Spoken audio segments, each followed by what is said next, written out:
बलराम घर से सारे सोने के सिक्के ले आता है और सभी संतों को एक एक दे देता है। फिर वो बूढ़े आदमी से कहता है, ओए बुड्ढे, ये काम आज रात तक हो जाएगा ना? हाँ, आप आराम कीजिए, आपकी आंखें खुलेगी तब तक काम हो जाएगा।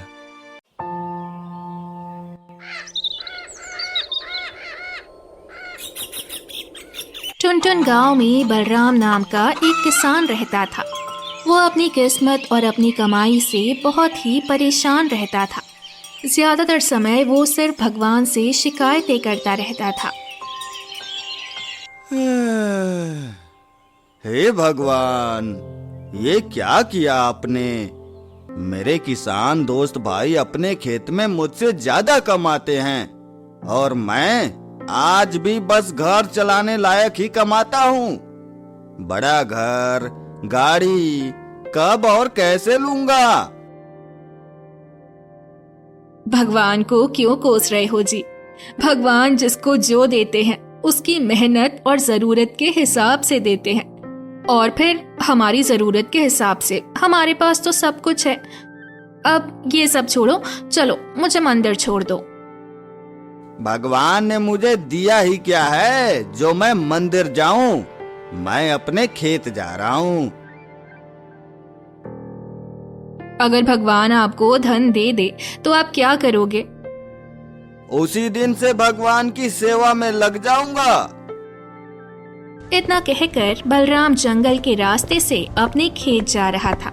तभी उसे जमीन में कुछ चमकता हुआ दिखाई देता है। अरे ये जमीन के अंदर क्या चमक रहा है? चलो निकाल कर देखता हूँ। अरे इस घड़े में तो सोने के सिक्के हैं, वो भी इतने सारे। अरे मैं तो अमीर हो गया रे, मुझे मेरी मेहनत का फल मिल गया। मैं तो अमीर हो गया।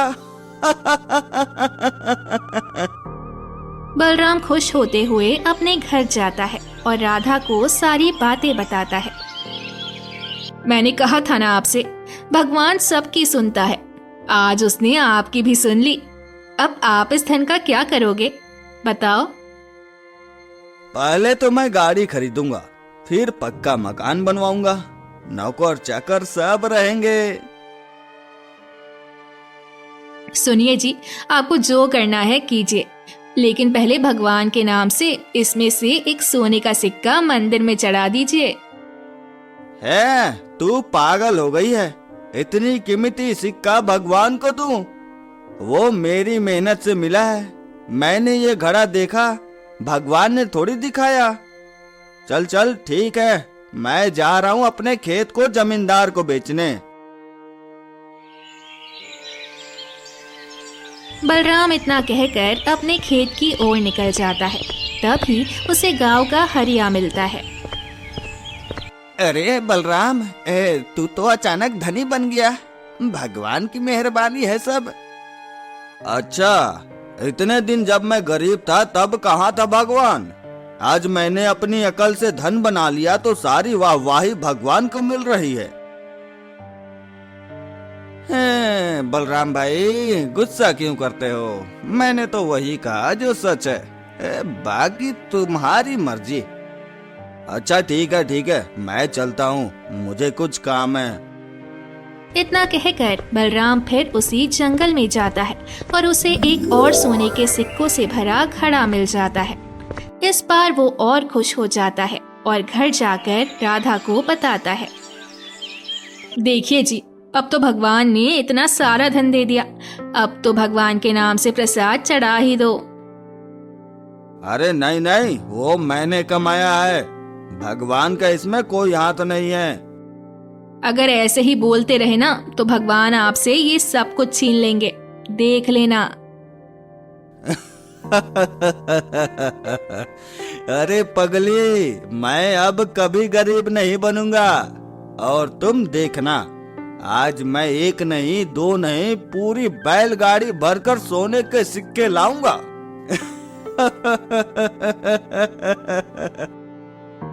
बलराम हंसते हुए जंगल चला जाता है और मन ही मन में सोचता है, अगर मैं इस पूरे जंगल को खुदवा कर देखूं तो शायद मुझे बहुत सारे घड़े मिलेंगे जिनमें सोने के सिक्के होंगे। तभी वहाँ पास से एक बूढ़ा आदमी गुजर रहा था। ए बूढ़े, मुझे ये पूरी जमीन खुदवानी है। कोई है जो ये काम करेगा? मैं उन्हें सोने की मुद्राएं दूंगा। मेरी तो इतनी उम्र हो गई है, मैं ये काम नहीं कर सकता। लेकिन पास में ही मेरा एक मंदिर है जहाँ मैंने सेवक रखे हैं। मैं उन्हें कह देता हूँ, वो कर देंगे। लेकिन हर आदमी को तुम्हें एक एक मुद्रा देनी होगी क्योंकि काम बहुत मेहनत का है। हाँ ठीक है, लेकिन काम आज भर में हो जाना चाहिए, चाहे कितने भी मजदूर लगे। वे मजदूर नहीं, मेरे मंदिर के भक्त हैं। वो तो तुम्हारी परेशानी देखकर काम करने को तैयार हुए हैं। अच्छा ठीक है, जल्दी करो। बलराम घर से सारे सोने के सिक्के ले आता है और सभी संतों को एक एक दे देता है।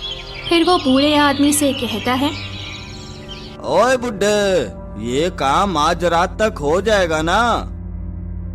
हाँ, आप आराम कीजिए, आपकी आंखें खुलेगी तब तक काम हो जाएगा।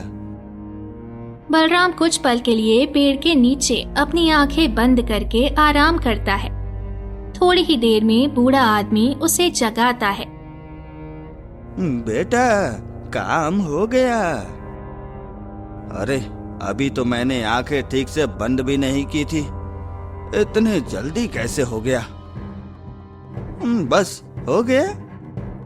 जब बलराम देखता है कि पलक झपकते ही पूरी जमीन खोद दी गई तो वो चौंक जाता है। उससे भी ज्यादा चौंकाने वाली बात ये होती है कि पूरे जंगल में उसे एक भी सोने के सिक्कों वाला घड़ा नहीं मिलता।